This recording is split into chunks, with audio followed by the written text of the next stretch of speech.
Hello everyone, and welcome to the series premiere of Star Trek Messina, a continuation of Star Trek Amaterasu, a Star Trek Adventures 2nd Edition campaign using the rules by Modiphius Entertainment. My name is ELH the Game Master, and joining me are the three individuals who have consistently shown up on Sundays when scheduling does not kill us. So let's go ahead and meet them, and we'll dive right into the series premiere, starting with Matthew.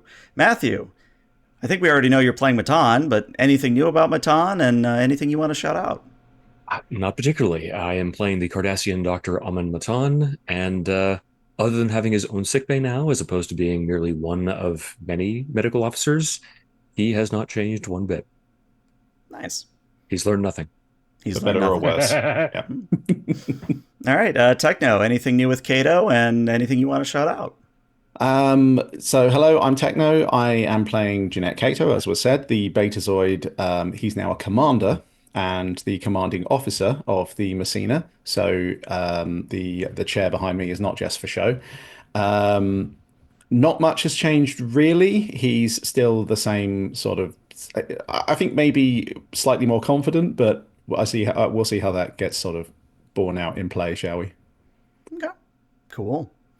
And I think the character who's maybe changed the most is Igus. So, Bean, what's going on with Igus and anything you want to shout out?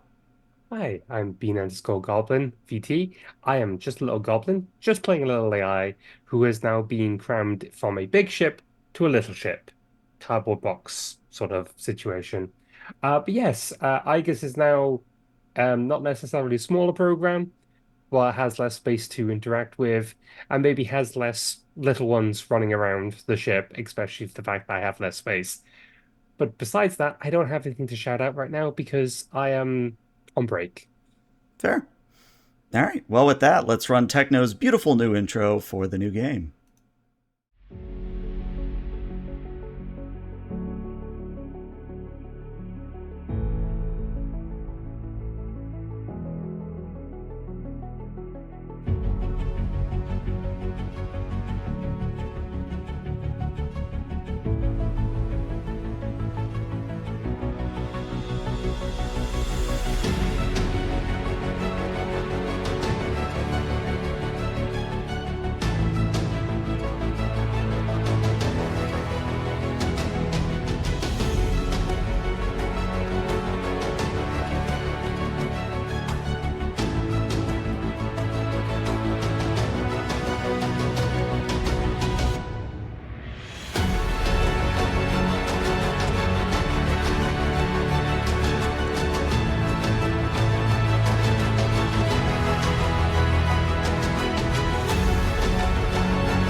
And welcome back. And thank you again, Techno, for that lovely intro. Which, by the way, if you need a bridge designed, if you want your own intro, talk to Techno. He's your guy.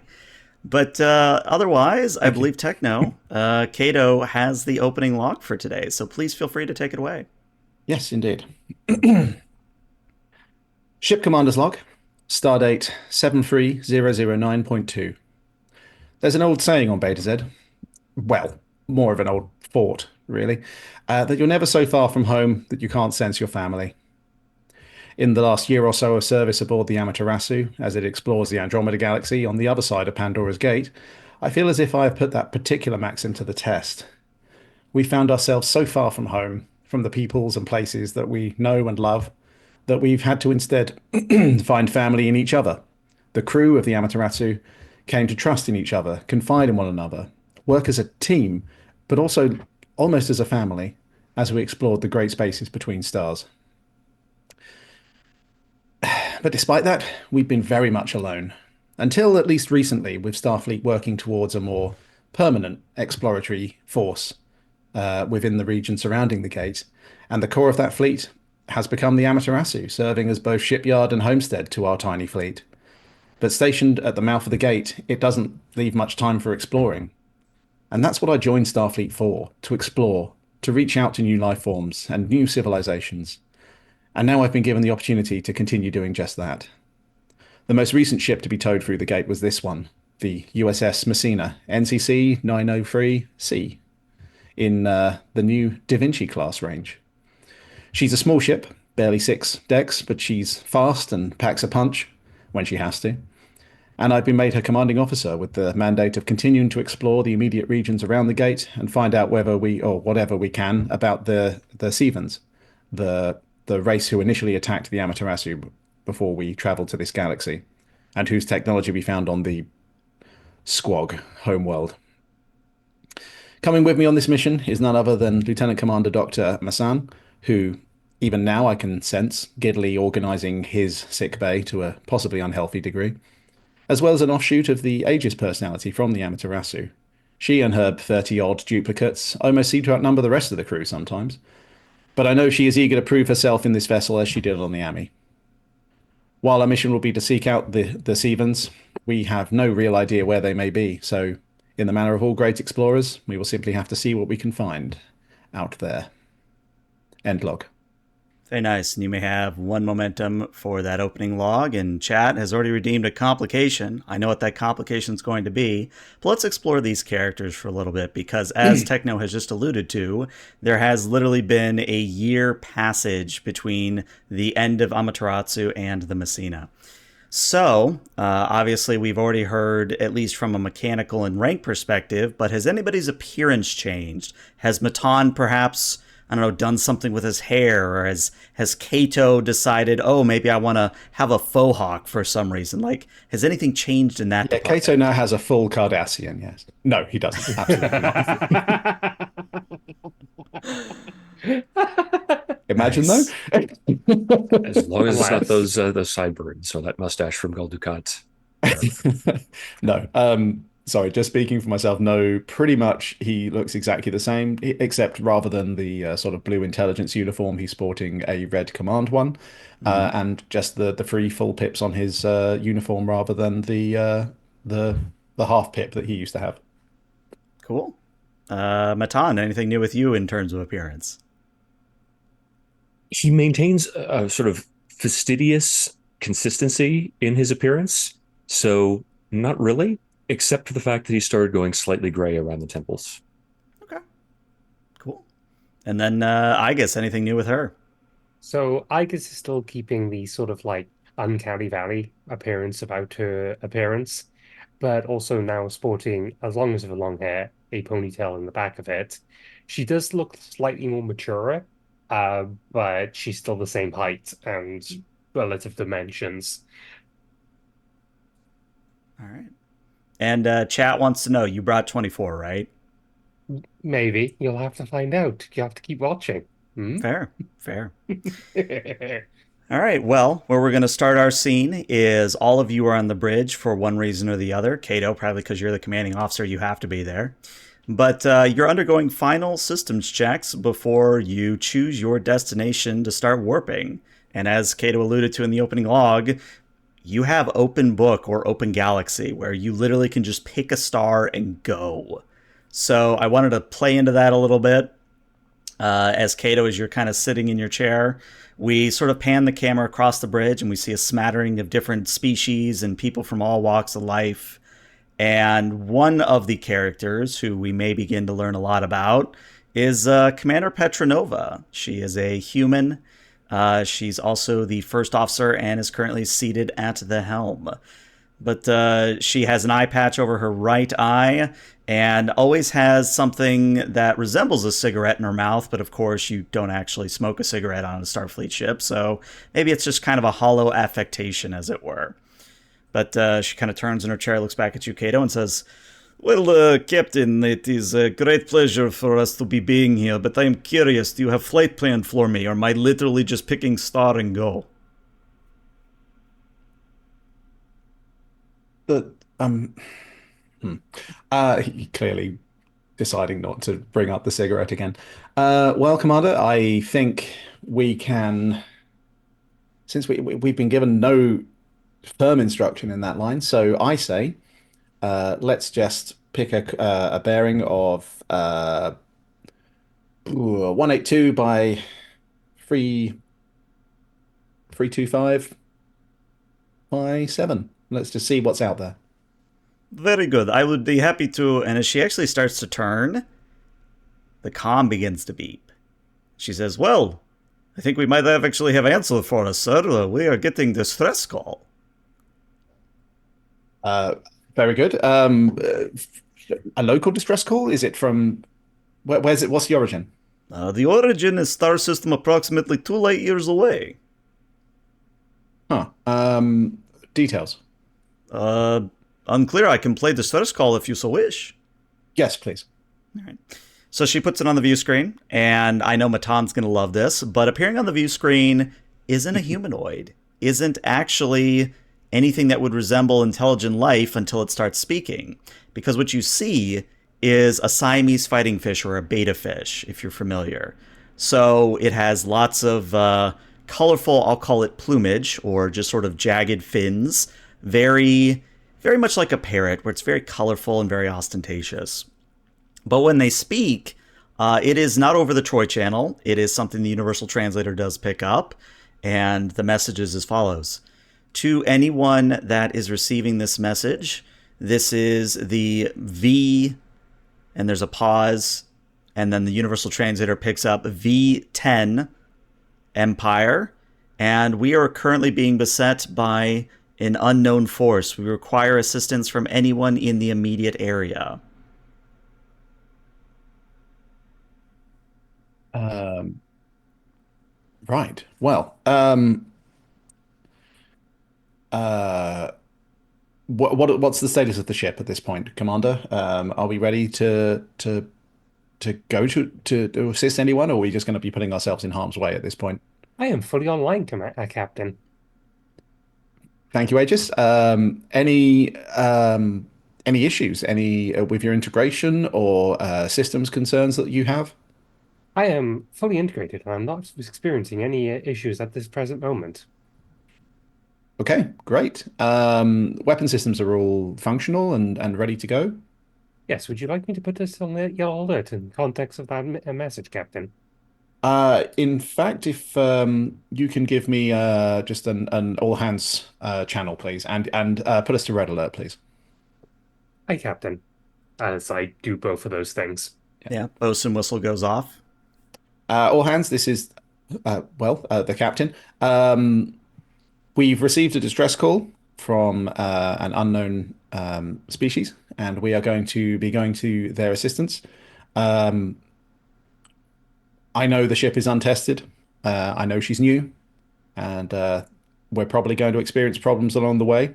But I have every faith in us and every faith in you to rise to the challenge and conquer any problems that we face. I want all department heads to contact the first officer with readiness reports. We may be going into a combat situation.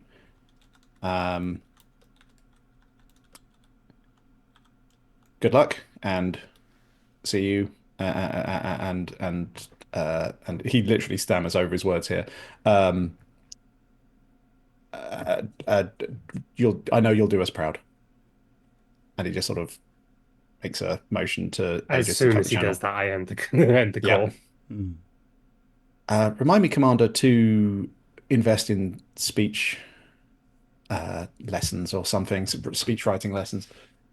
I don't know how some captains just throw those out on the cuff. I And I imagine it think, just comes with experience. Yes, probably so.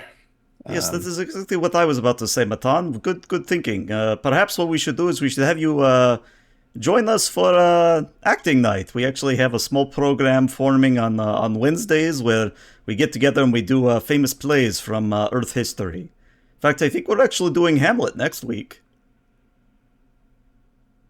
what does he feel about that? What, Hamlet? Yeah. Well, no, he's dead. He's fictional. He doesn't exist. Oh, I see. I've misunderstood the point of this. Hamlet You is the know, name you of the hold play, up Captain. Would Skull you and like you me? go, "Alas, poor Yorick, I know him well." You know that Oh, Hamlet? it's a Klingon play of some kind. No, it is human play. Sorry, are we Well, underway? you haven't experienced Shakespeare unless you do so in the original Klingon. So really, it's not a human play at all. And at this, Petronova is just like reaching to her side and tapping it so the ship goes to warp. Yeah, I need to think of a phrase. Okay. Um, Engage is normally a good one, Captain. I can put various suggestions into your into your console. it's been done though, you know. It seems it doesn't seem it seems too there's no flair to it. I Generic? feel like there should be some flair to it. I don't see why you need flair. It's a classic. It's Well, grounding, stabilizing. It makes the crew feel comfortable. it might be a bit late now, but Commander, if you would engage. See Beep. how easily that just flows? Well, I mean, what about like hit it or punch it or let's go. No, let's go is terrible. It really is. But considering the armaments on board this vessel, I think we want to de-emphasize the military nature and metaphors that we employ. So punch it a little bit too aggressive, perhaps. So I take it you wouldn't be particularly au fait with fire it up then. I would No, caution against it. yes. Well, I mean, yeah. Mm. Uh, I mean, there's also the stealthy aspect. You could go for one that is more um elusive. elusive, Hmm. like like what edges? What have you got in mind? Like I can't think of any. Like what Hydus? Uh, doesn't I mean, really I work. can activate the camera net if you wish to, Captain. Um, what's our ETA, Commander? Well, it's the stress call, and it's only 2 light years away, so we'll be there in about 10 minutes. Okay. Do we have anything on long range sensors? Well, I was waiting for you to ask, and Petronova puts on a sort of picture-in-picture of obviously the warp field outside, and then we see an image of a beautiful blue planet where overall it is all ocean. It is a complete oceanic planet. And what you see is that approaching this beautiful ocean world is a very large comet, asteroid, whatever you wish to call it, ball of ice, as it were. But this asteroid is putting off immense amounts of Thalaron radiation. And if you need a reminder of what Thalaron radiation is, it is the same sort of radiation where in Star Trek Nemesis more or less melted the entire Romulan Senate. Oh, So that one. very, very hazardous to life, Hmm. very hazardous to living things in general. Um, well, um, are those these readings are correct? We've got no issues with the sensory equipment, Aegis. My sensor equipment seems to be functioning correctly, Captain. Would you like me to do a secondary scan just to be sure?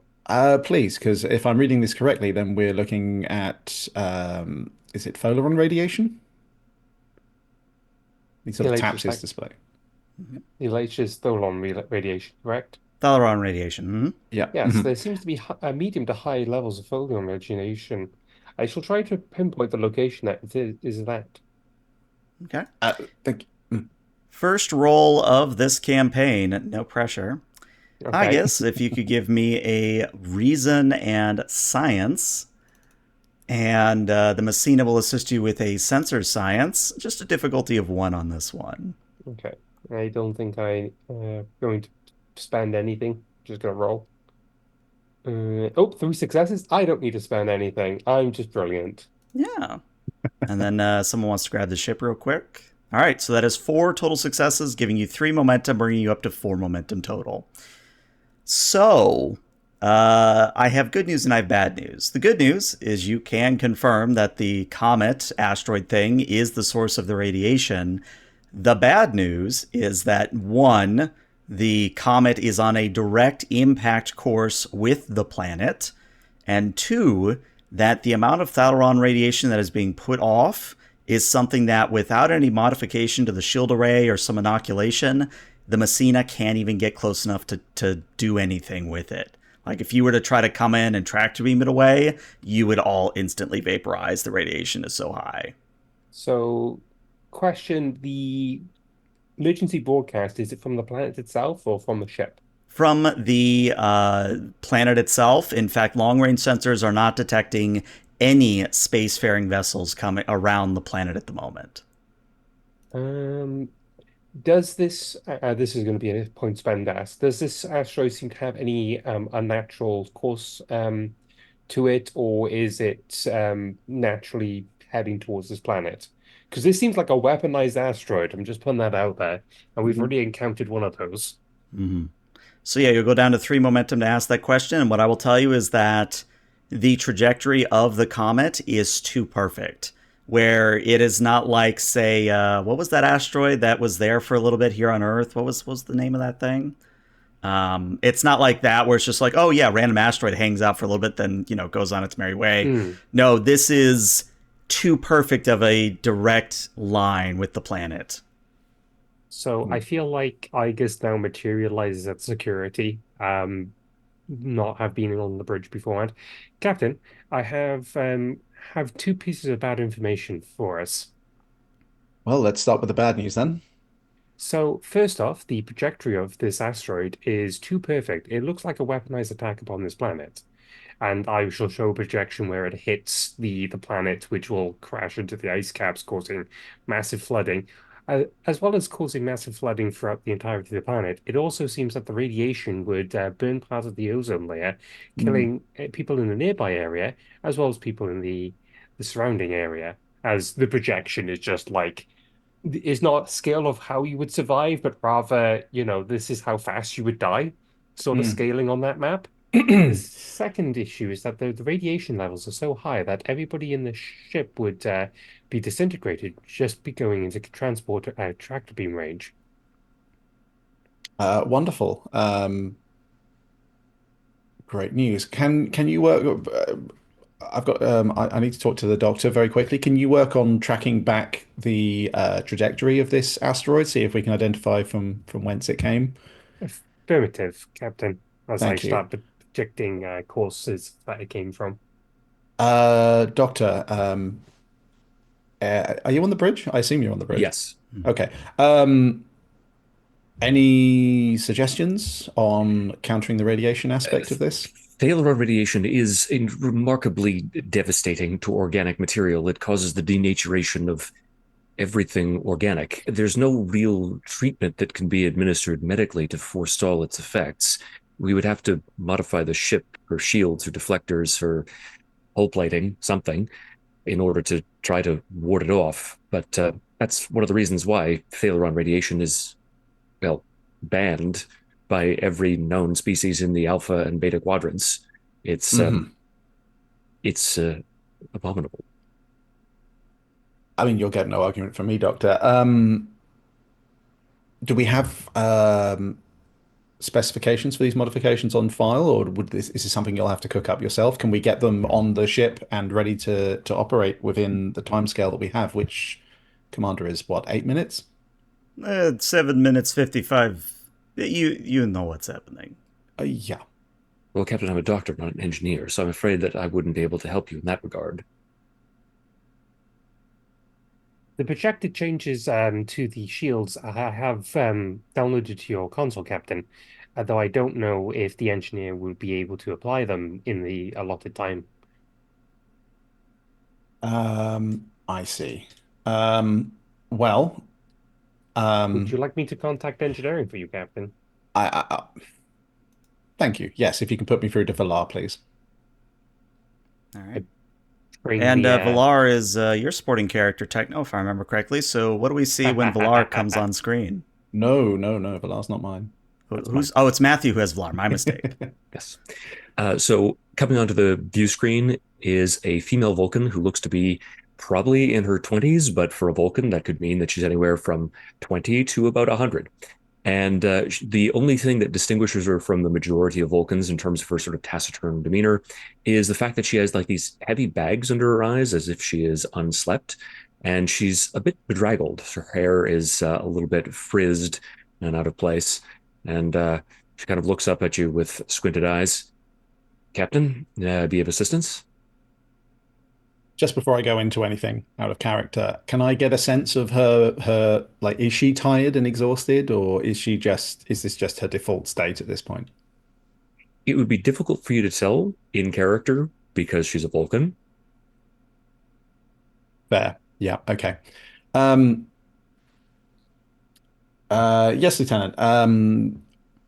I'm downloading to you now some schematics to the which hopefully we can use to reinforce the shields and or hull of the Messina to counter the effects or neutralize them entirely of failure on radiation. Um, do those schematics look to be possible within a, let's say, actually,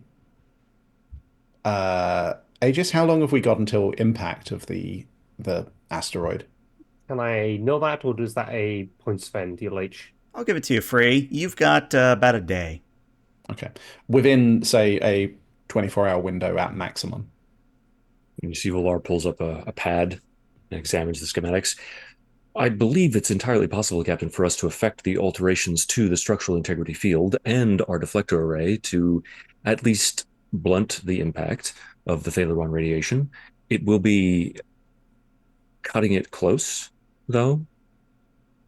I see. Doctor, will that be sufficient to, well, I mean, obviously, I'm sure that the lieutenant's wording was very exacting, but would blunting the impact be enough?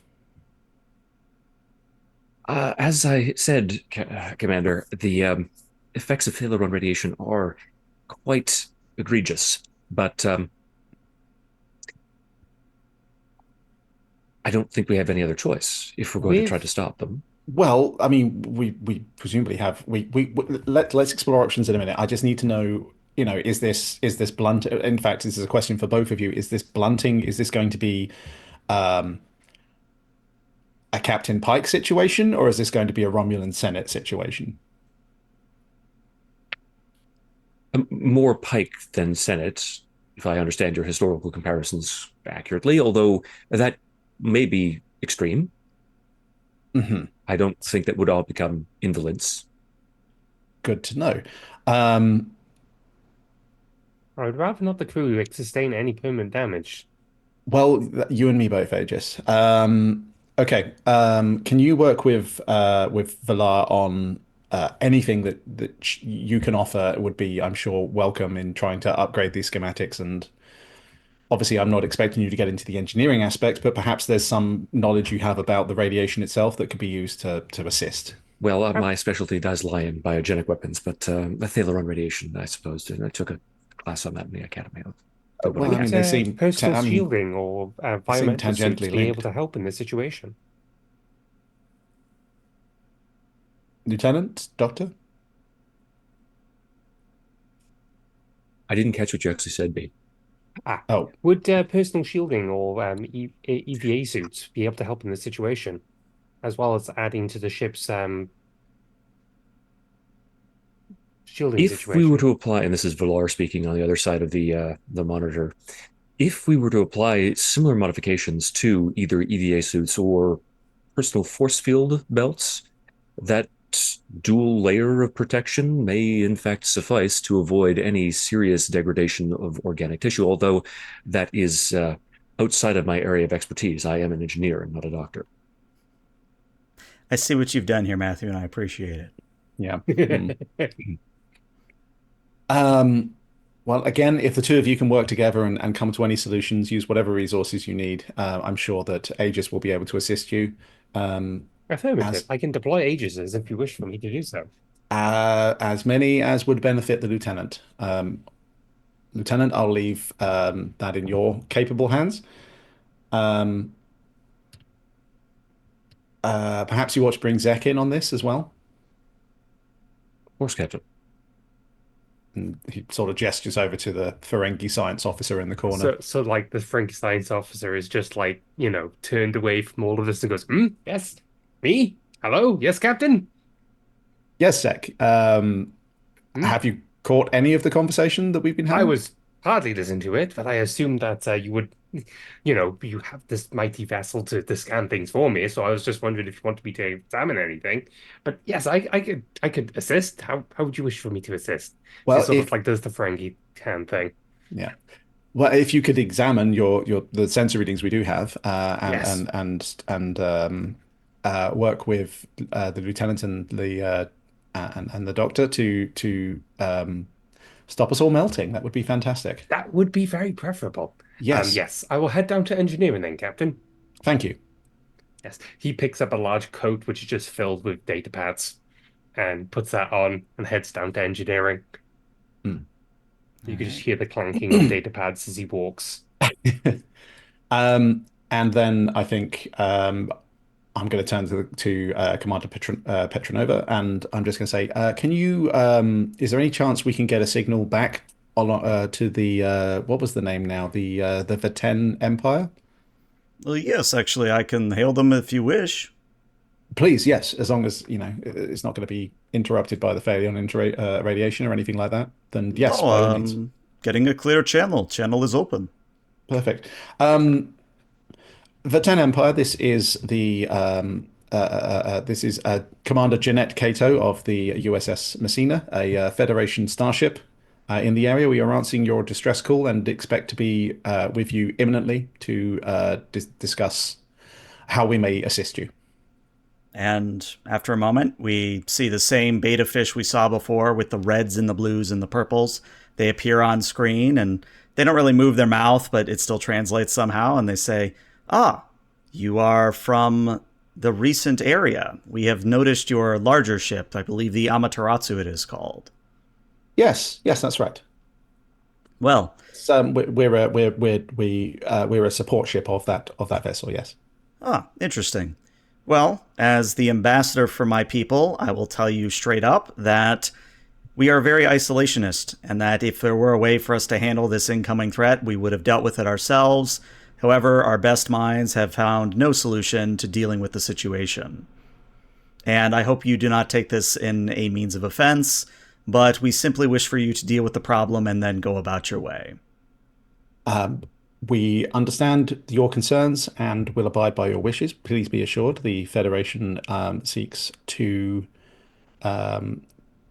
not overstay their welcome, shall we say. So yes, we will do what we can, and we will only contact you if we are in dire need of any kind of assistance or should anything come up.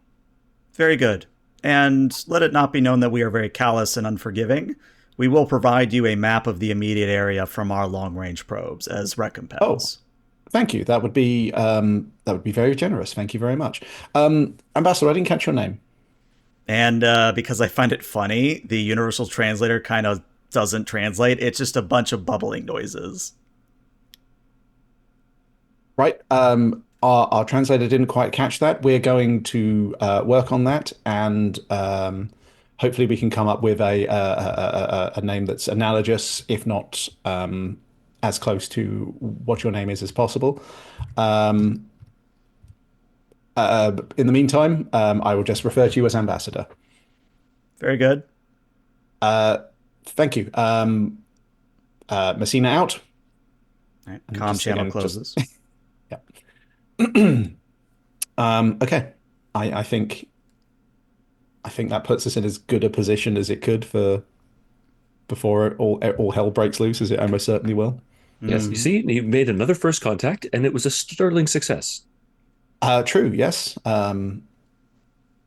I can already see as well that chat has decided that the name is Ambassador Bubbles, so that may also stick.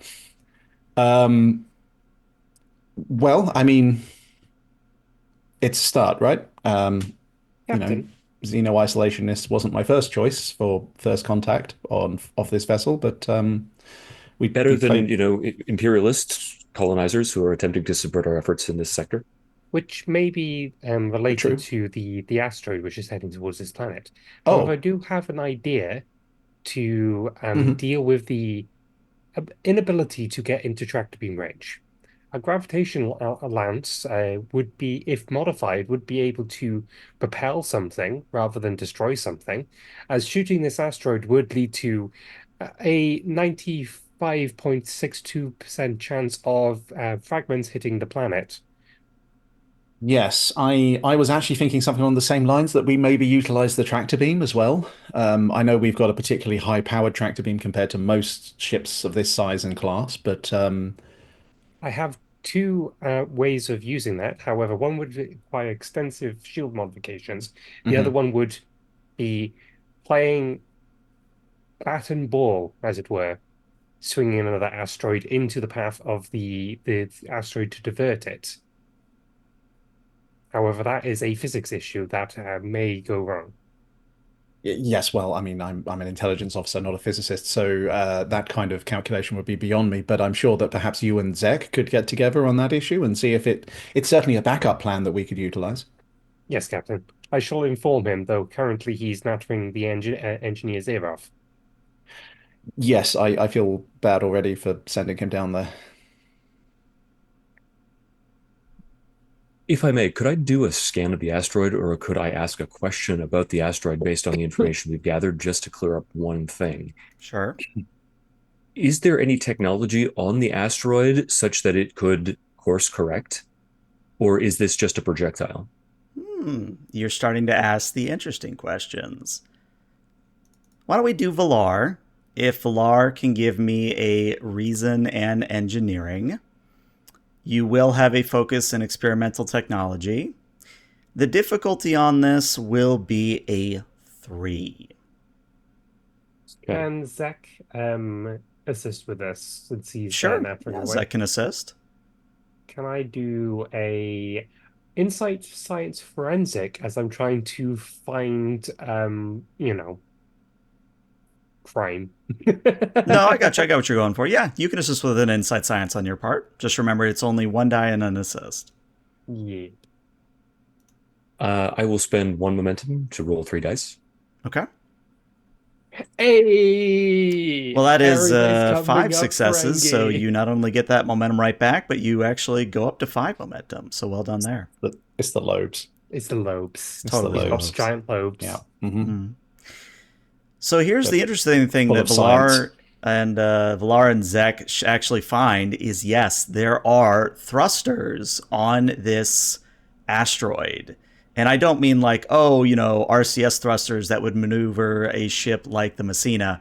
I mean like if you all remember or have seen I forget the name of the mission, but the Mass Effect 1 DLC mission where it's the Batarians throwing the asteroid, Mhm. those kind of large thrusters. And there's 3 of them in particular that are keeping the asteroid on a direct collision course. But what I'm going to I've tell seen you is 2 things before you want to ask questions. Is 1, the thruster technology matches none on record. And 2, that the thruster technology, if the sensors are correct, incredibly old. As in, these are like 2, 3, perhaps 400-year-old thrusters that are working here. point spent. Zach's going to check if this is a generation ship Okay? or Again, some sort of canonization ship. asking the interesting questions. Yes. Now that you know that this is potentially a generation ship, you do a deeper scan and you're detecting life within the asteroid, which shouldn't be medically possible.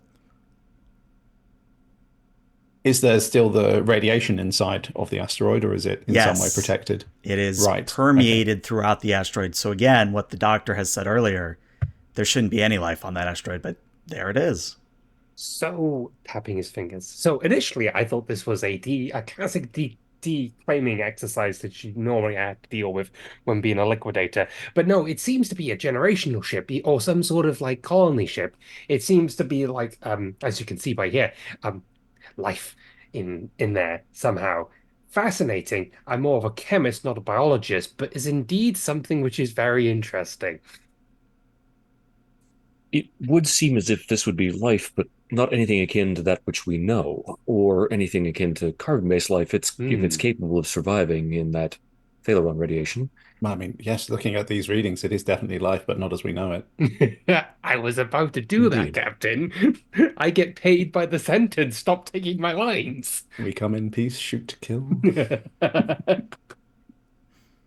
Nonetheless, Lieutenant, very well spotted. I appreciate your assistance in identifying the harmonic resonance of the thruster system. Oh, but what's like?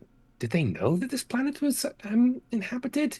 I mean, if this was their natural environment, this is not exactly a very profitable terraforming.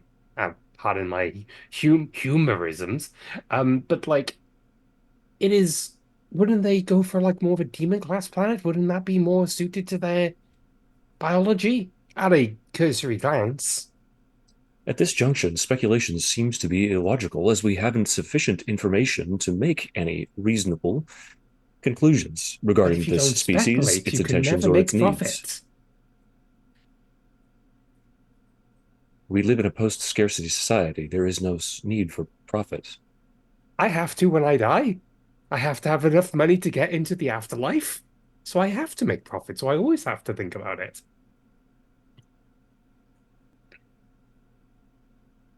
So she just turns away and taps her comm badge. Captain,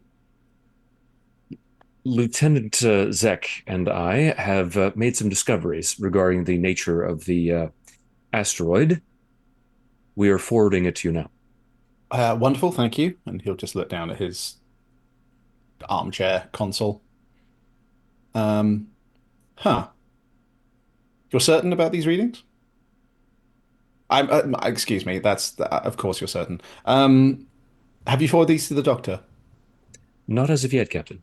Okay, I will deal with that. Thank you. If you can keep working on the problem we've identified, and we will, yes, we'll look into this as well. Of course, Captain. Uh, Bridge out.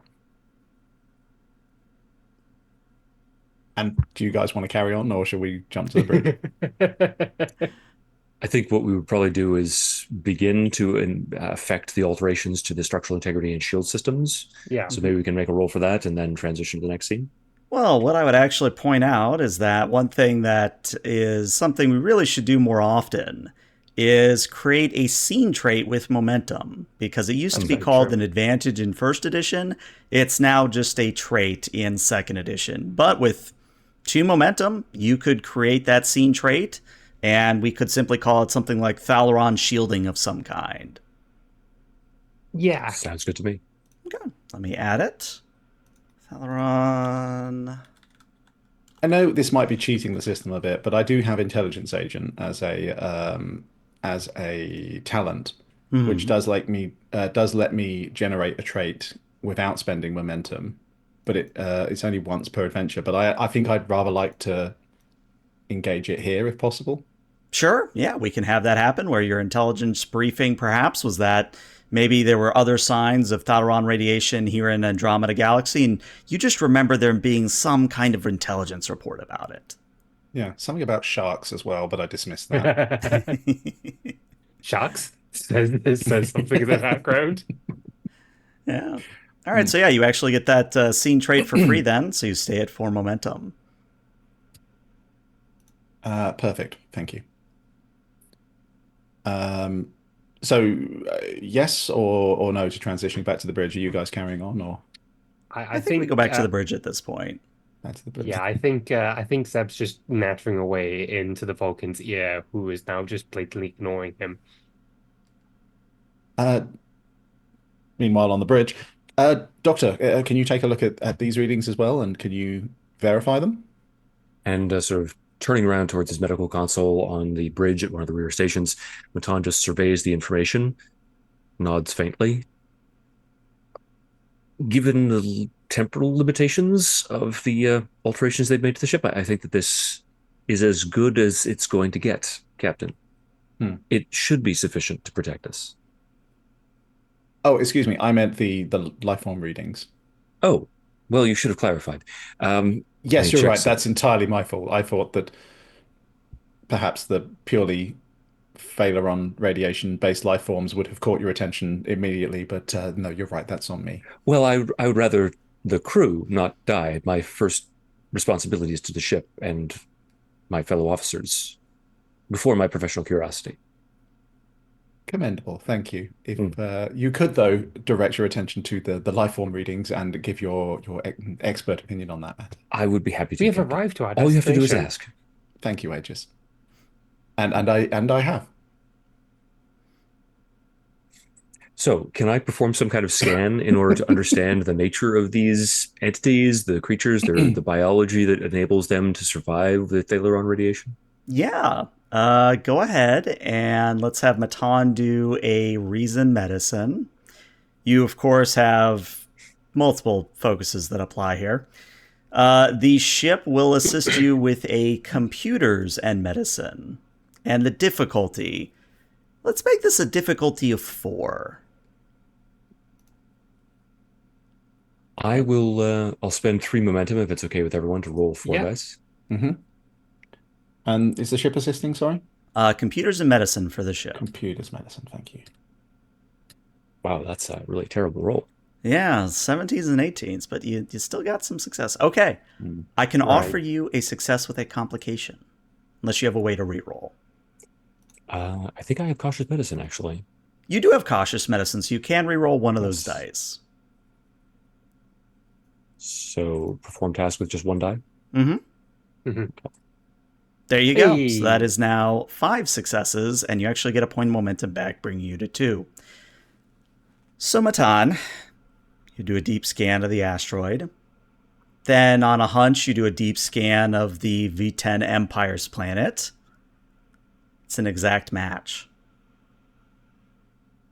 The life forms on the planet are the same kind of life forms in the asteroid. Is the only difference that one's exposed to high amounts of radiation, or is the planet also radiated like that? No, it is actually the former, where the V10 Empire, Class M world, no radiation to speak of, asteroid people, all Thalaron radiation. Captain, I've discovered something really rather fascinating about the denizens of this asteroid More generational ship. fascinating than the mere fact of their existence. Uh, Perhaps a supplementary conundrum or oddity. So somewhere in the middle. Okay, great. What have you I got? mean, it's all part and parcel of the same generational ship gig, if you will. Point taken. I apologize for derailing your train of thought. Not at all, Captain. I actually appreciate the fact that you're keeping me on my toes. It seems as if Noted. the species of beings that are aboard the asteroid vessel are the same as those inhabiting the planet below.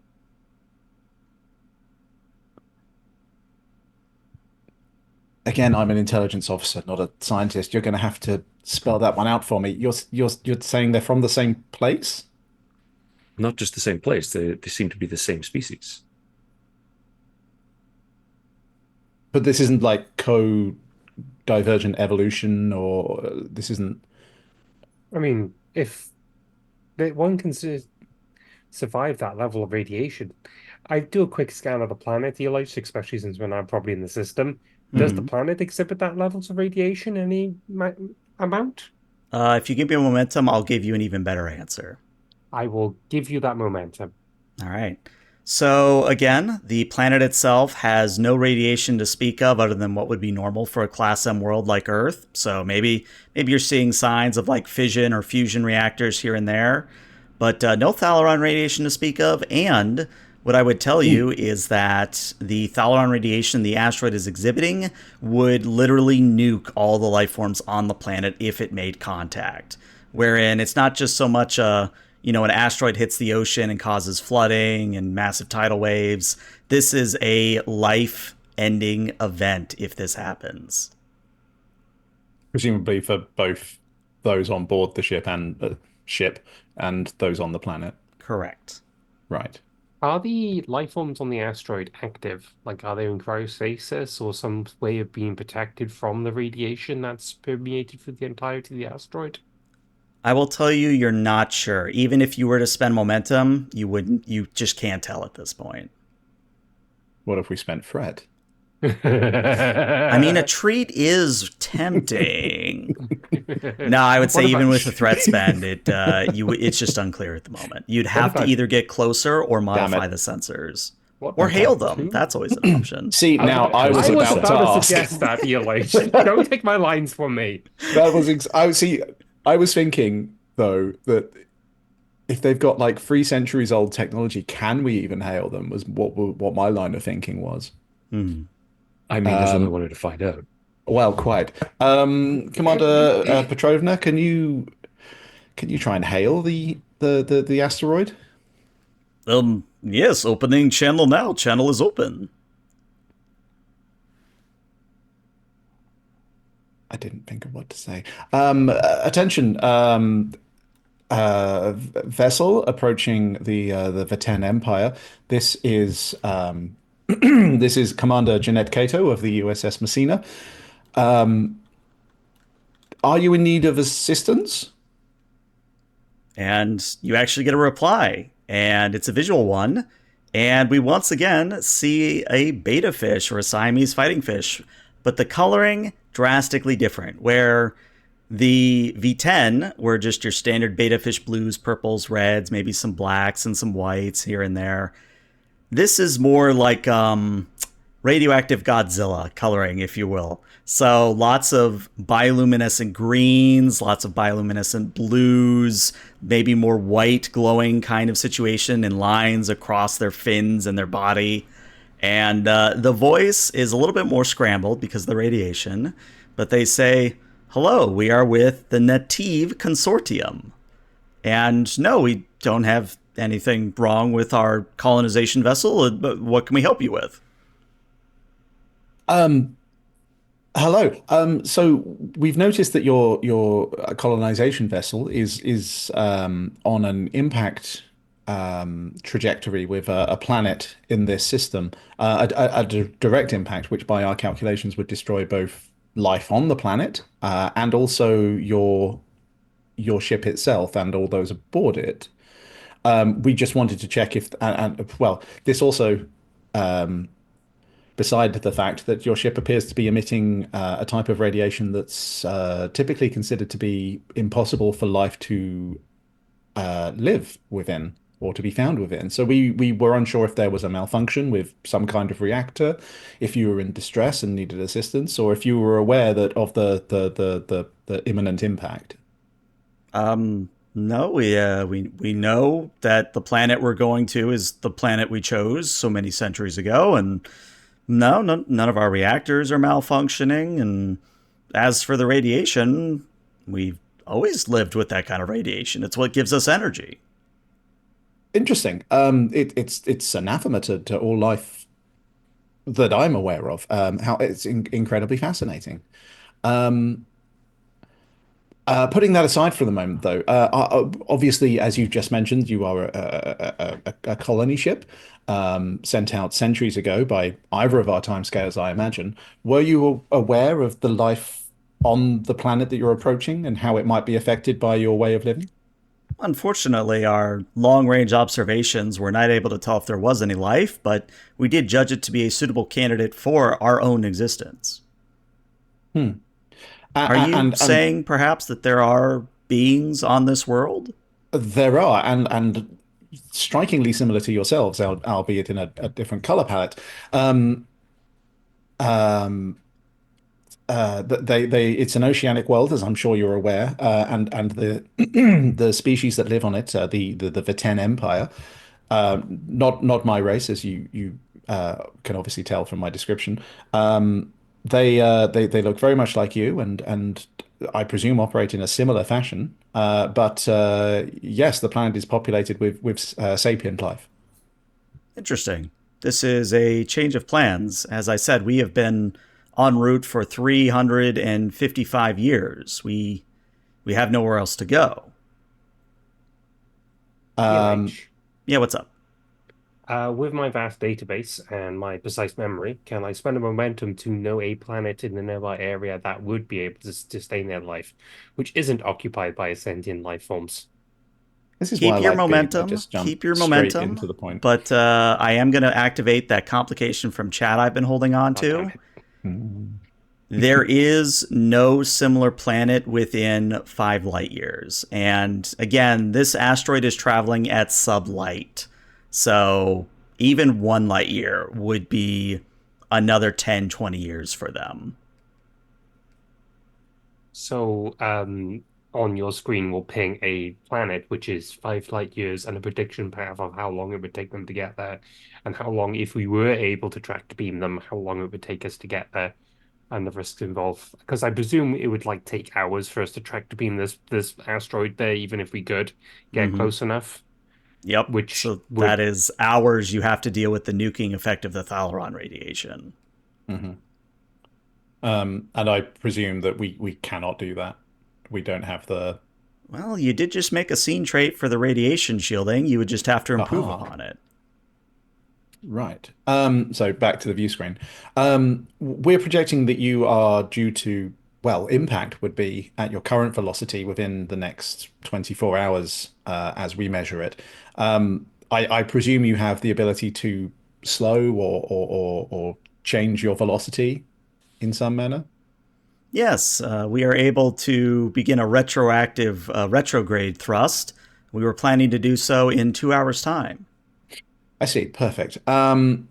Right. We have, I don't know if I can send you this data on account of, I don't know how your systems work. They must be at least roughly analogous, but we have data that relates to a similar planet to this, albeit 5 light years distant from here. Now, we know that that would obviously be a particularly long voyage for you.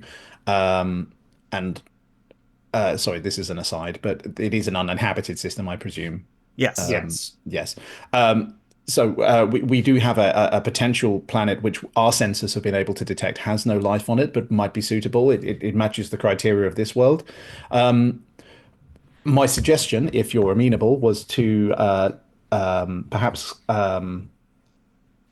perhaps we could have an exchange of information where perhaps we could have some data on your physiology that might help us to improve our shielding and our medical information so that we can withstand the radiation that, as I mentioned, is very harmful to most life forms.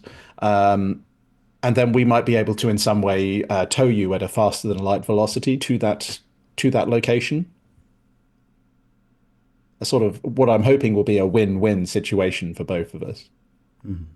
And Well, Matan, if this just pipes up, if I may interject for just one moment, My ship's doctor as well. precisely why I wanted to converse with you. With respect to the exchange of information, we can also pass along the scans that we've taken and our database regarding Thalaron radiation so that you can better understand the potential impact that your arrival might have on both or either this world or the new colony world that we are proposing to direct you towards. all right. Before Thank you, they doctor. reply, Mhm.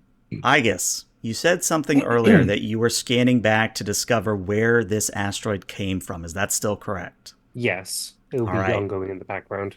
I guess I need you to roll me a reason and con. The ship will assist you with a computers and con. The difficulty on this is a 4. All right. So what was it? Computers? Computers con for the ship and reason con for Igus. The ship does not roll. It rolls a 1 due to my con officer ability. Okay. I then was a reason engineering, Reason and con. reason and con. Yeah, reason and con. Right. Yep. Got you. I'll put that in chat for anyone who's curious to what that does. The yep, con officer. So sensor operations applicable focus or Definitely. oh, I was going to also blag computers as well if that wasn't going to work. Mm-hmm. But anyway, even though I only need to roll 2 now, I'm going to spend a momentum to up my chances of success Okay. and roll away. Oh, Well, that's Oh no. wonderful. That's wonderful. I don't think you have a way to re-roll that, unfortunately. I do have determination. However, I'm just going to take it Okay. because it's funny. So that is still 4 successes, which means you do succeed. So actually, this is an interesting way to roll this complication in. The origin point of this vessel is the very same planet it is approaching. Um, okay. Captain, may I do a long range, well, it's not probably long range at this point because we're in the system, a deep geographical study on the planet in question. As the point of entry, point of origin for this colonization ship is this planet. I would this be an intensive scan? It would have to be, since I would have to penetrate through 3 centuries worth of geological activity to be able to Yes. pinpoint if there's any traces of theology, there, thalon radiation within the When did you planet's last run a crust. diagnostic? I have run a diagnostic a week ago. However, my speech subroutine seemed to be having a small bug. Let's hope it's Possibly the the only one. effects of the radiation, perhaps. Yes, Captain. Um, okay. Perhaps we. Yeah, I'm hesitant to say yes. Go ahead and do it because the ambassador did mention that they are a particularly isolationist led species. Perhaps we should contact them and request the if we can do that. Perhaps you could arrange that. Would you like me to do it on your behalf, Captain, or would you like me to open the channel? Well, out of character question, is the other ambassador still on the screen at this point? Yeah, he's just sort of floating there. Yeah, okay.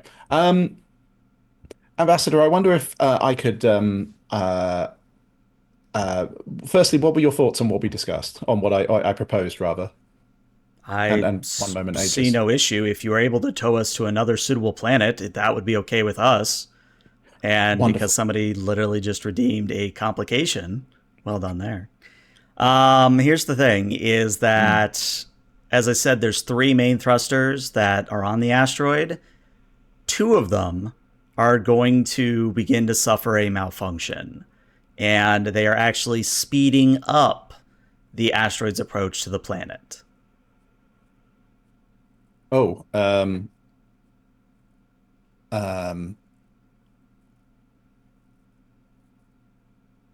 right. That's interesting.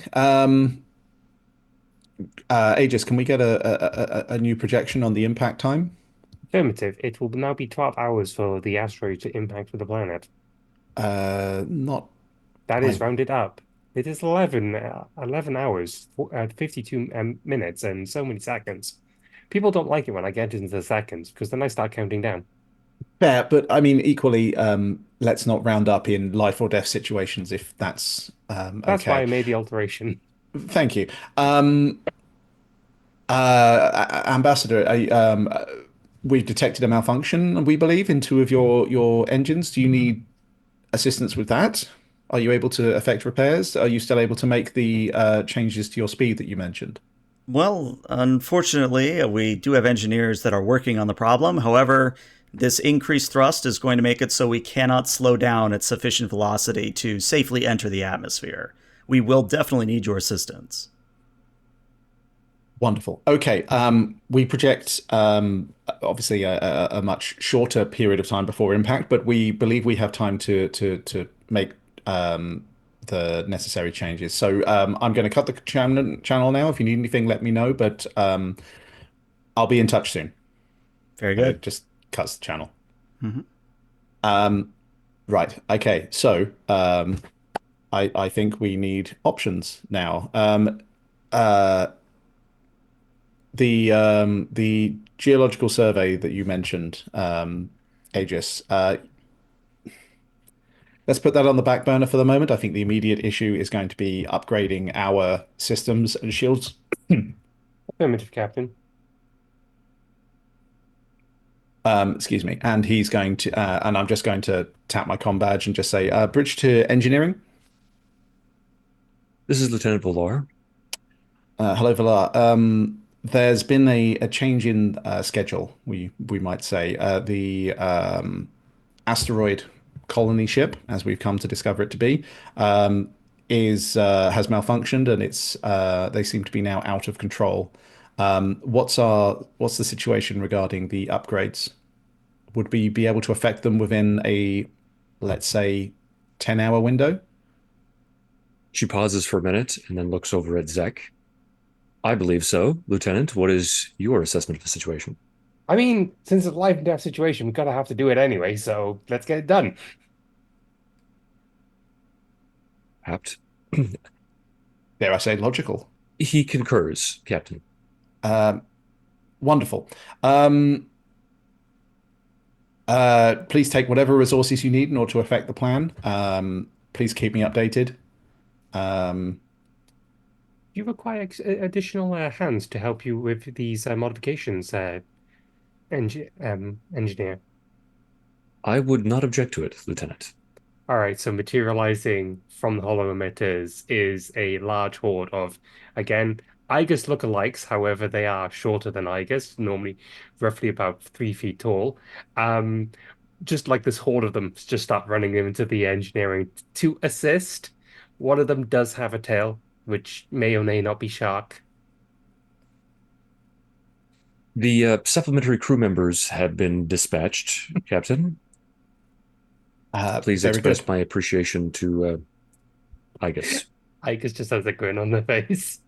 It's just like these like almost childlike Iguses are helping. However, they're Hmm. very enthusiastic about helping. Really love Hmm. the image that one's probably just running with like a huge spanner over their head. Yes, Hmm. precisely. All right. Um, I will pass on the message, Lieutenant, and if you could keep me up to date. Thank you. Of course, Captain. All right. Sounds like we have a very important role for our chief engineer and science officer. Hmm. So here's what I'm going to do is I'm going to set this at a difficulty of 5 just to encourage a use of determination if possible. The way assists work in second edition is the first assist is free, where you could choose the ship, you could choose Zek, etc., etc. But if you wanted, say, Zek and Messina, or say Zek and Aegis, it's 1 momentum for every assist after the first. Now, of course, you can pay that in threat, but I wanted to make it clear. Question, is if I remember correctly, you can use determination as an assist? Yes, and that's actually a change in second edition where because it added a dice in first edition, you couldn't use determination on an assist, but now you can spend determination because it sets your assist die to a 1 automatically. And if it does affect anything, let me list out what each of you would do here. So Valar, you would probably be doing a fitness engineering because you're, getting your hands dirty, just trying to affect the changes as fast as possible. The same thing would apply with Zek. You would be doing a fitness and science on your part. Igus, you would probably be doing a daring and engineering for Igus. And the ship would assist you with a structure engineering if the ship was rolling. All right. So fitness engineering for Zach, and I would use Igus 4 for this situation, Igus 1 for Mm-hmm. this situation, which would be an engineering daring. Yes. Engineering daring. Mm-hmm. All right. And because I'm activating, does it count as activations of supporting characters before we carry on? Yes, Valar and Zek and Igus all get an upgrade here from being activated. Okay. I'm probably gonna sort a talent for Igus 1 later and just give Zach +1 to his science. Okay. And then Matthew, what are you doing to Valar? I think I'll raise engineering to 5. Okay. Yeah. So she'll take the lead with 15 total fitness engineering, and Hmm. then tap the value. Bodies, minds, and machines differ in kind, not nature.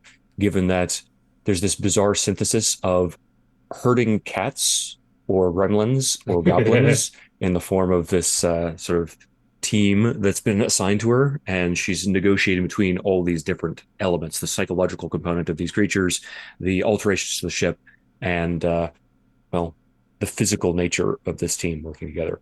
Okay. Well, as I like it. such, my assist will be with Igus 1, and then if you don't mind spending a momentum to get Zach to roll another, to be in it as well. Yep.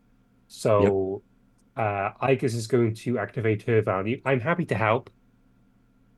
I would also flag the focus teamwork because she's the best at teamwork. However, in this situation, I'm using my value, so it doesn't really matter.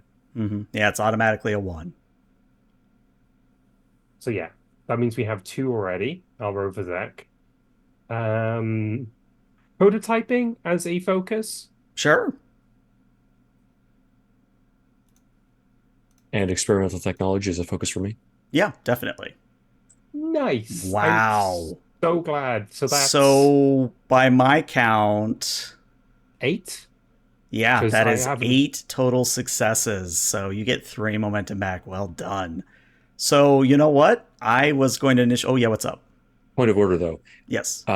I clicked determination, so it's really just 6 successes, right? No, because I we're Igus's assist was a 1 Was as with the well. value. Yeah, Okay, yeah, yeah. yeah.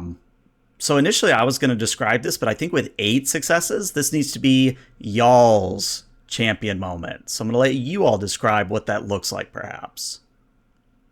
So I feel like Zach is like pulling a bunch of data pads from his pockets, and also pressing like a contract which he has to Starfleet because like yeah, this is definitely be putting in overtime. I'm gonna get some Latinum for this, but like installing his pre-written programs on different like shielding stuff, modifying them to be work for the theologian. So he's just like has a terminal into the side of this, so he's in the corner just like installing programs into the system.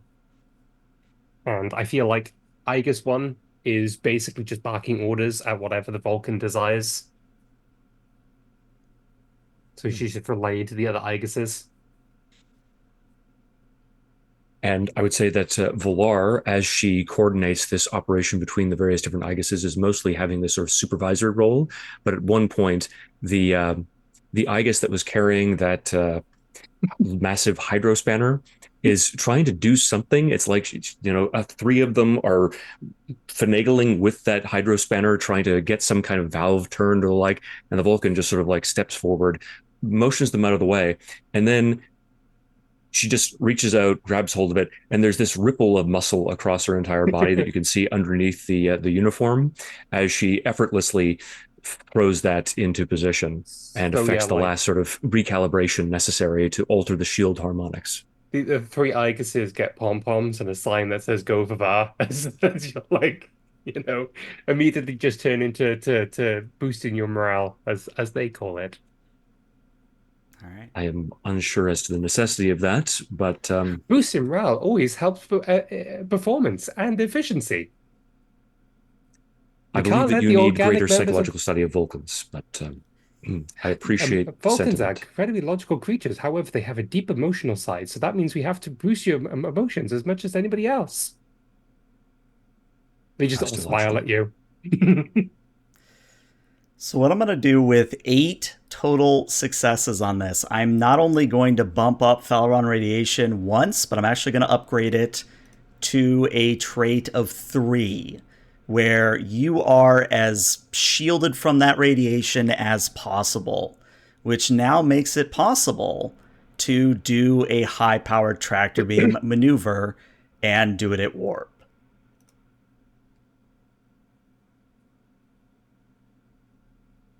Well, and Valar just taps her comm badge.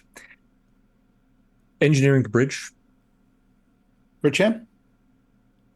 I believe, Captain, that the ship is as prepared as possible to effect an approach of the asteroid, despite the Thalion radiation. The Iguses and Lieutenant Zek were immensely helpful. Ten Uh, seconds just like thumbs up from the background of like the little console corner he has. very good. Pass uh, my thanks and commendations on to each of them. Um, that may take some time with the Aegises. Um, I have already done it, Commander. thank you. I appreciate it. Um, are these modifications to supplement energy shielding for personal use or EVA suits, or is it do we believe that it's sufficient as stands?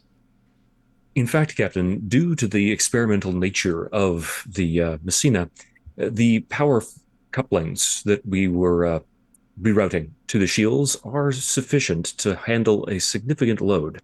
The shields should be enough to protect us. That is incredibly good news. Excellent work, Lieutenant. Um, these modifications are online now. We can approach without any issue. Indeed. Wonderful, superlative work. Um, very good. Will please let me know if the situation changes. We'll be approaching the asteroid imminently. Engineering out. Bridge out. Um, uh, well, okay. Commander Petronova, if you could put me through again to the ambassador, the green one, please. Yes, putting you through now. And appearing on screen is the radioactive beta fish.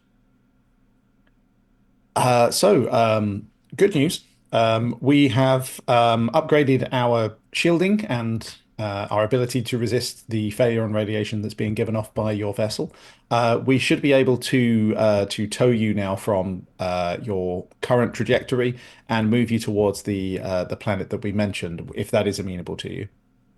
Yes, that would be probably a good course of action because my engineers are telling me that if nothing is done, we will quite literally crater into the world, killing everyone. Hmm. Well, I mean, as I say, good news. We will be avoiding that outcome.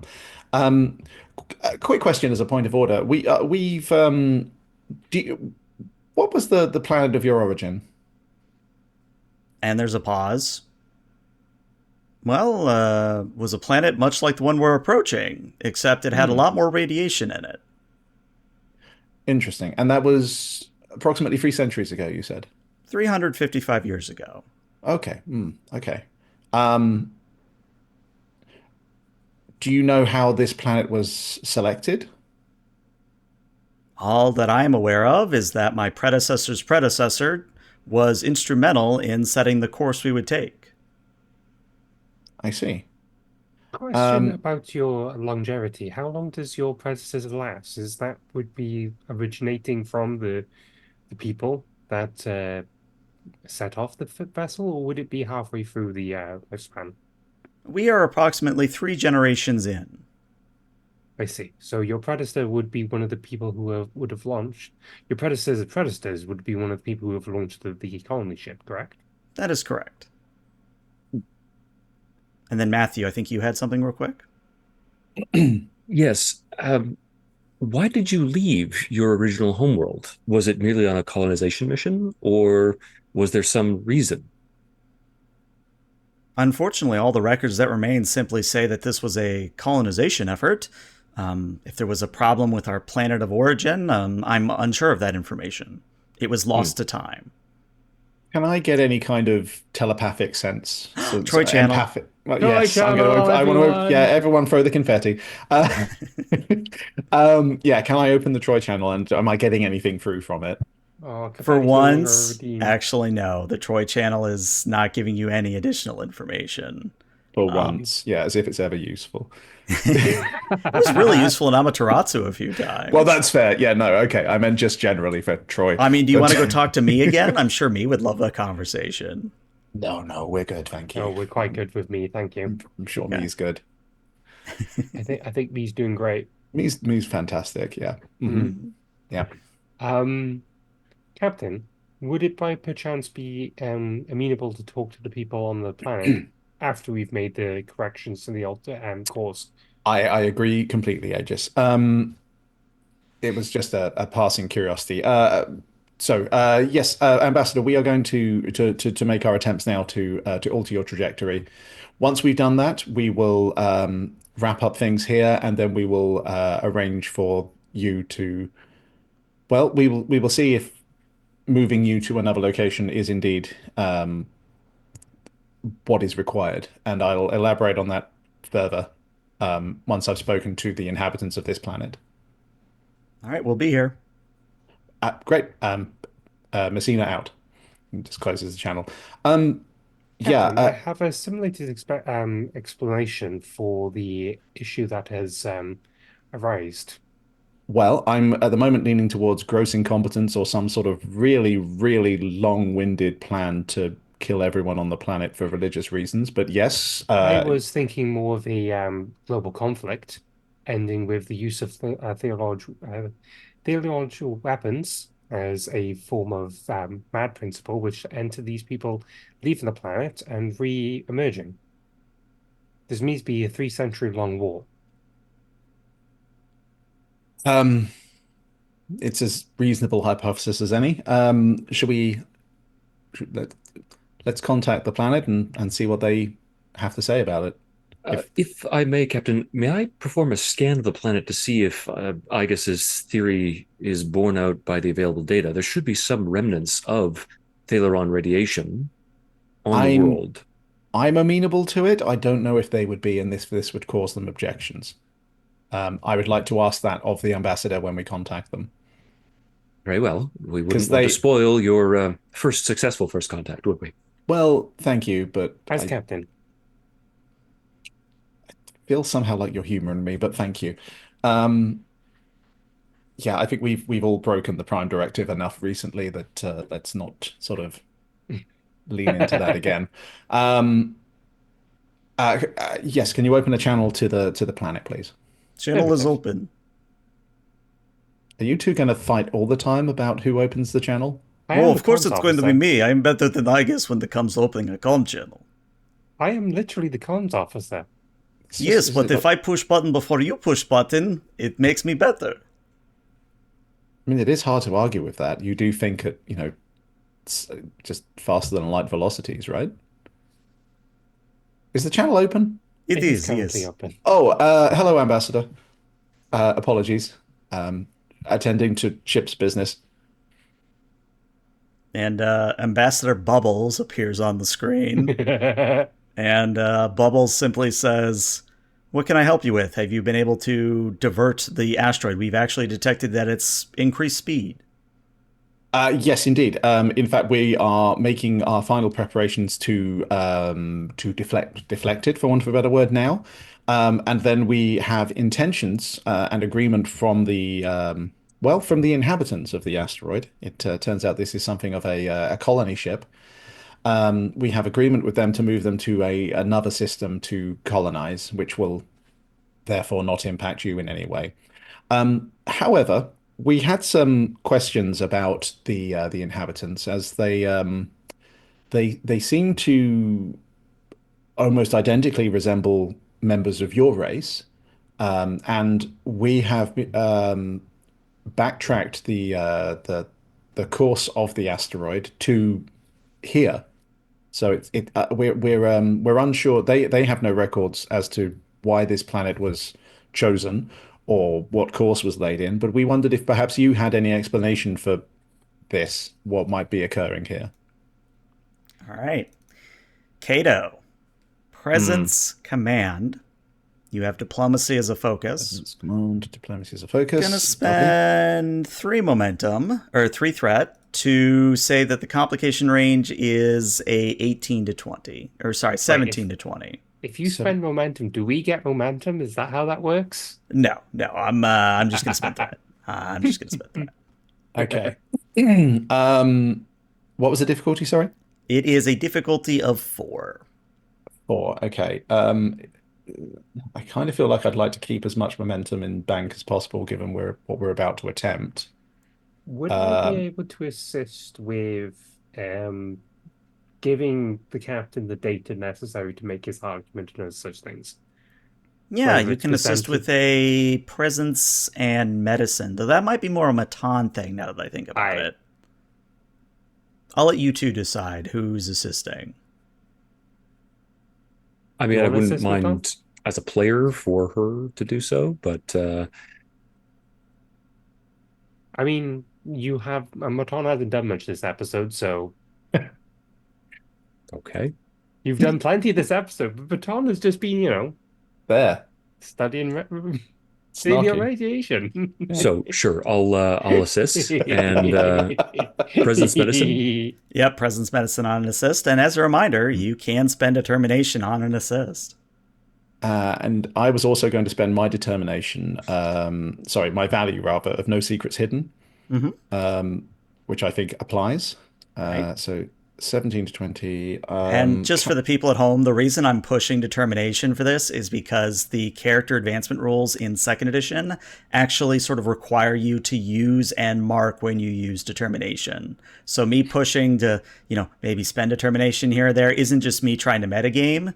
Can I GM metagame? The point is I'm trying to give the characters a way to advance and modify their sheets. That's all I'm doing. So I'll tap the value. The prime directive of medicine is to serve life. Okay. So what does that give us? Because I am going to metagame very, very slightly here. So what we've got So if Matan is using their determination, that's 2. If Kato is using their determination, that's already 4. So just don't roll a complication on your other die and you're good to go. Well, in that case, I'm just going to leave it as just the standard 2 dice then in that case. Then maybe you want to spend 2 momentum because you have cautious command. You only need to spend 1 because the way determination works in first edition, second edition is that your first die turns into a 1. Yeah. Rather than adding 1. Yeah. Mm-hmm. However, great point, well made. Let's see what happens. Good thing you spent that momentum. Yeah. So thank you, Matthew. Yes. So I'd like to re-roll that 20, please. Yeah. Surely you can't roll another 20. Surely. Well, Eli, please stop trying to jinx us. It is possible, and stop calling me Shirley. See, you're fine. That's 7 successes, so you get 3 momentum back, bringing you up to 5.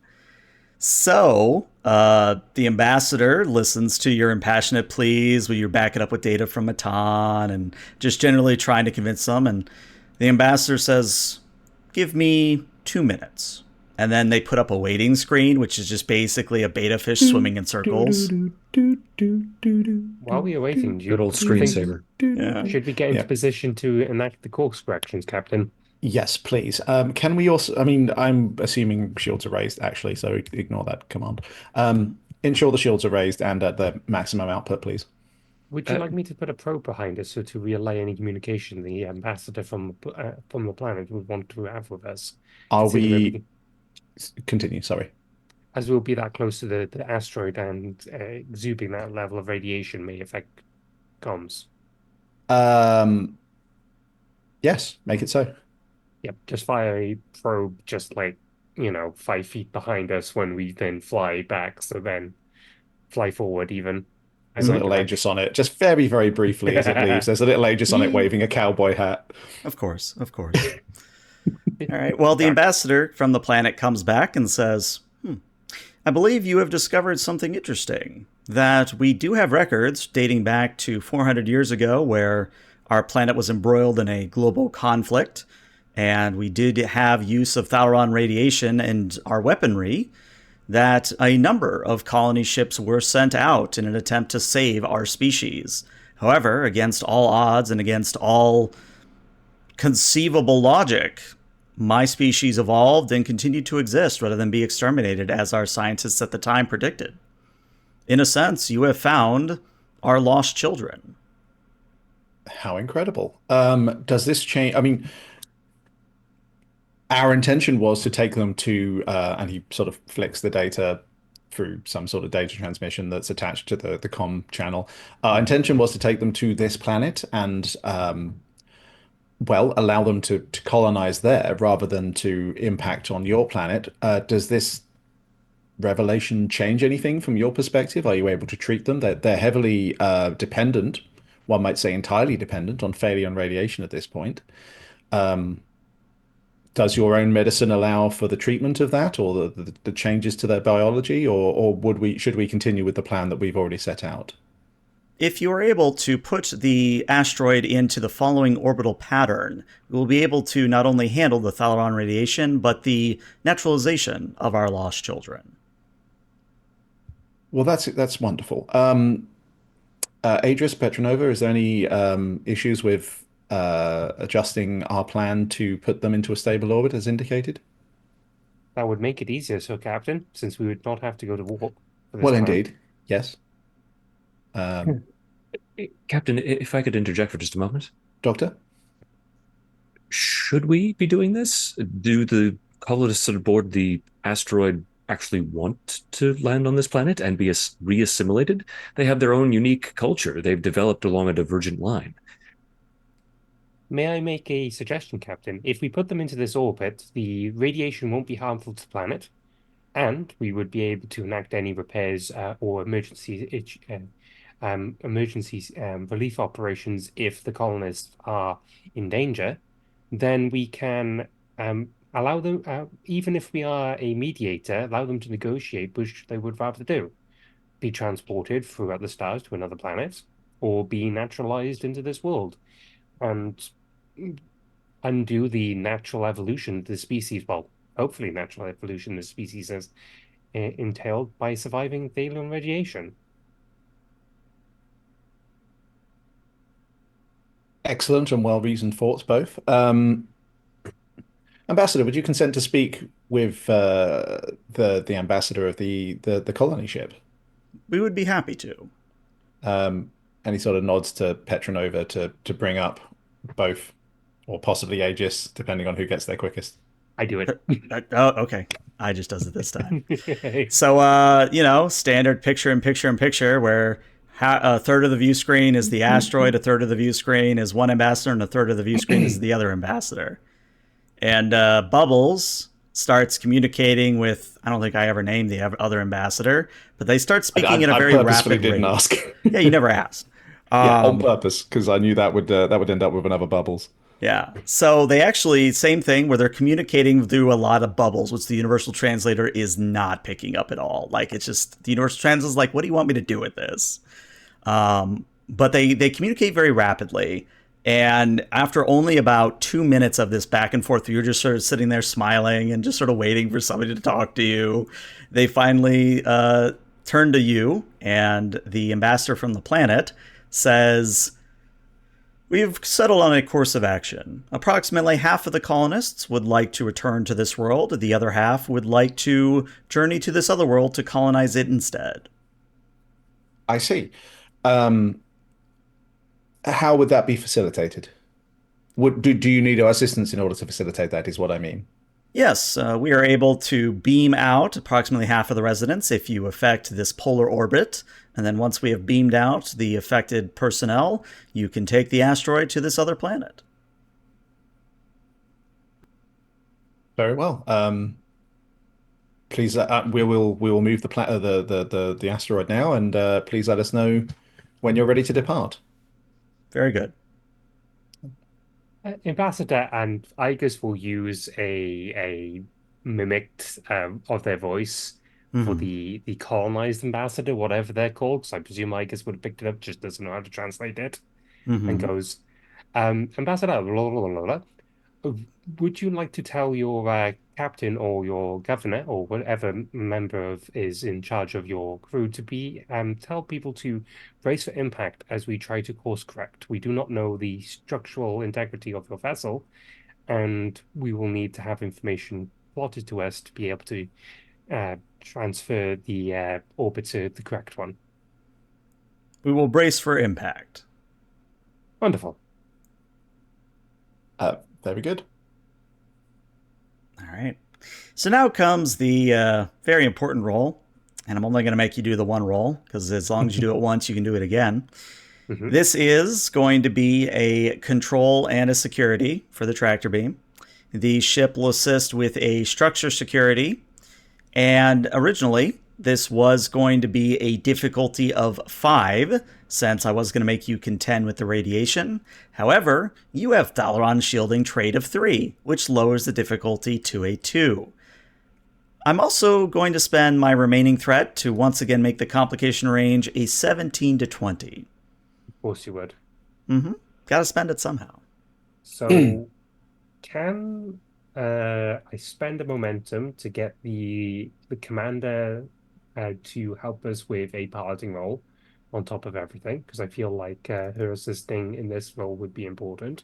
Sure. As well. Petronova, whoever wants to grab Petronova, she would be doing a control and a con on her part. And then I'm going to spend 3 momentum myself, Okay. complication range 17. I am then going to use the value. Um,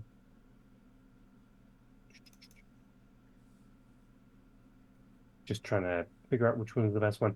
Knowledge is power, and gaining it is survival. Using all of the information we have gained up to this point, sensor scans, biological, just using everything in Igus's repertoire to. Thanks for the complication, guys.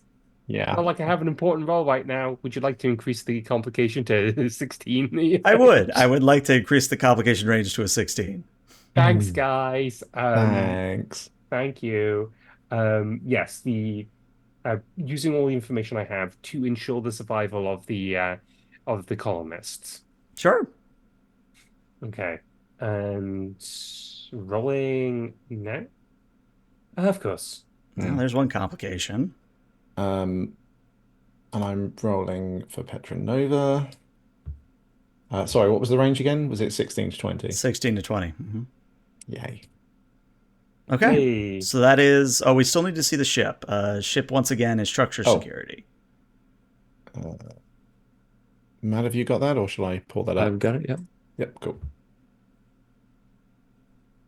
Okay, so that is a grand total of 6 successes, meaning you get 4 momentum back. And I'll be nice. If you want to spend 2 momentum to buy off that complication, we can do it that way. Please, I am just a little goblin. Don't make me nuke a planet. All right. I'll be nice. It's your first day. I'll be nice. Thank you. So, yeah, what we see is, the shield array around the Messina actually just sort of starts to flicker and bubble a little bit as you get closer and closer to the asteroid. And the high-power tractor beam actually lances out from 2 locations on the underside of the vessel and begins to push the asteroid into a polar orbit. And since no complications were rolled after spending momentum, you get it there, no problem. There is no harm to the colonists inside and no harm to the people on the planet. Successful operation, everyone. Well done. Thank you, Captain. That went remarkably more smoothly than I imagined that it would when we first learned that this system was suffused with Thalaron radiation. I suppose so, yes. I was going to say, I believe the expression is don't look a targ in the mouth, but... I am not Klingon, I do not understand. A few do, as it turns out. I'm likewise very, very happy with how this operation has come about. I'm almost waiting for I believe the Petronova, you'll know the human expression is waiting for the other shoe to fit.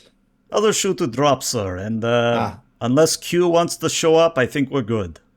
Please do not. Don't take his name in vain. Yeah. Yes, please don't lure this galaxy's Q. We haven't had interactions with.